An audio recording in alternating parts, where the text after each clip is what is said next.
ભાવનગર શહેરના વડવા નેરામાં એક યુવાન ઉપર 4 થી 5 લોકોએ ધારિયા પાઇપ છરી વડે હુમલો કર્યો હતો। આ ઘટનામાં ઈજાગ્રસ્ત થયેલા લોકોને હાલ સારવાર હેઠળ સરટી હોસ્પિટલમાં ખસેડવામાં આવ્યા હતા। ભાવનગરના વડવા નેરામાં યુસુફભાઈ પઠાણના પુત્ર વાળ કપાવવા ગયો હતો તે દરમિયાન 4 થી 5 શખ્સોએ પાઇપ અને છરી વડે હુમલો કર્યો હતો। હુમલામાં હોસ્પિટલમાં ખસેડવામાં આવેલા શખ્સોને હાલ સારવાર ચાલી રહી છે। આ સમગ્ર હુમલો અંગત અદાવતમાં માનવામાં આવી રહ્યું છે, ત્યારે અગાઉની માથાકૂટના પગલે આ બનાવ બન્યો હોવાનું હાલ પોલીસે જણાવ્યું હતું।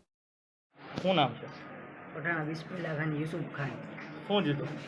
કાંઈ નહીં, હું યશાન કાકાને એના વાળ કપાવવા બેઠો હતો। વાંયથી 3-4 જણા આવીને મારવા મળ્યા। વાંયથી માર્યા, વાંયથી આવીને ધોકો મારવા માથામાં માર્યો, પછી પગમાં ને મારવા મળ્યા। કોણ હતો માનવા? અલ્તાફ હતો, ડબલ મર્ડર અલ્તાફ। બીજું? પછી ભોળિયો હતો, બીજો કોઈ 2-3 જણા હતા, વાંયથી આવીને મારવા મળ્યા।